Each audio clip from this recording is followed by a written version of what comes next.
ओम नमः शिवाय। भक्तजनों, आज मैं आपके लिए लेकर आई हूँ शिव पुराण में वर्णित भगवान शिव की कथा। पौराणिक कथा के अनुसार एक समय की बात है कि रातों के नगर में देवराज नाम का एक ब्राह्मण रहा करता था। वह ज्ञान में दुर्बल, गरीब, रस बेचने वाला तथा वैदिक धर्म से विमुख था। ना तो वह स्नान करता और ना ही पूजा पाठ किया करता था तथा उसमें वैश्य वृत्ति भी बढ़ती जा रही थी। वह भक्तों को बहुत ठगने लगा था। उसने अनेक मनुष्यों को मारकर उन सभी का धन भी हड़प लिया था। धन के प्रति उसका लालच इतना था कि उसने जरा सा भी धन किसी भी धार्मिक काम में नहीं लगाया था।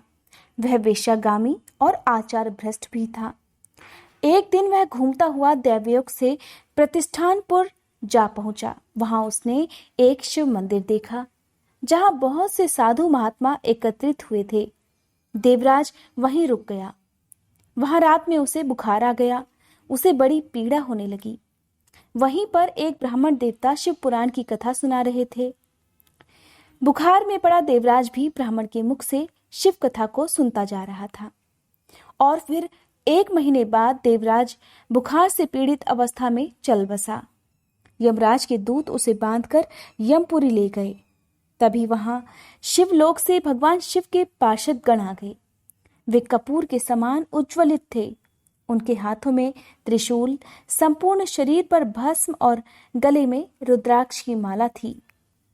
उन्होंने यमराज के दूतों को डरा धमकाकर वहां से भगा दिया और इस प्रकार देवराज को यमदूतों के चंगुल से छुड़ा लिया।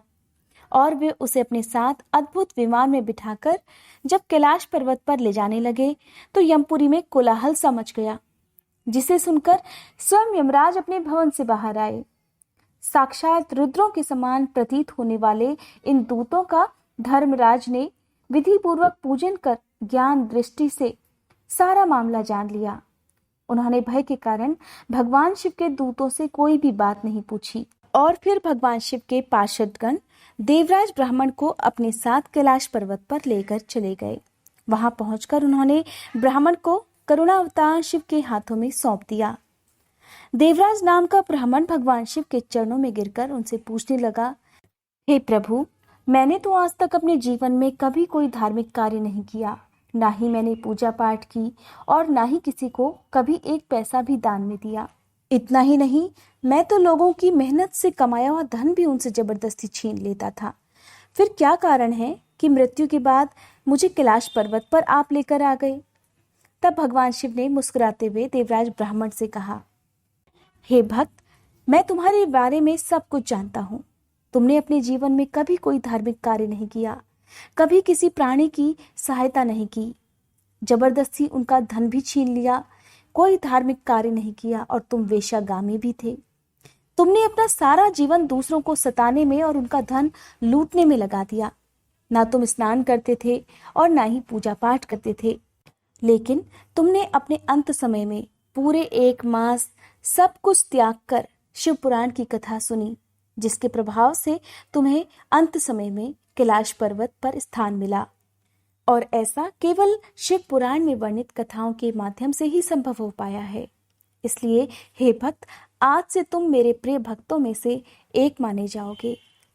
इस प्रकार भगवान शिव के मुख से ऐसे वचनों को सुनकर देवराज ब्राह्मण उनके सामने नतमस्तक हो गया और अपने कुकर्मों का, अपने पापों का प्रायश्चित करके रोते हुए उनसे कहने लगा, हे प्रभु, मुझे क्षमा कीजिए।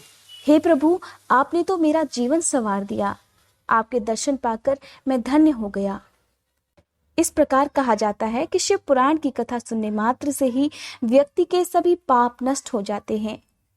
भक्तजनों, ये थी शिव पुराण में वर्णित कथा। अगर आज की ये वीडियो आपको अच्छी लगी हो तो वीडियो को लाइक करके कमेंट बॉक्स में भोलेनाथ की जय लिखने के साथ साथ मेरे चैनल को सब्सक्राइब जरूर कीजिएगा।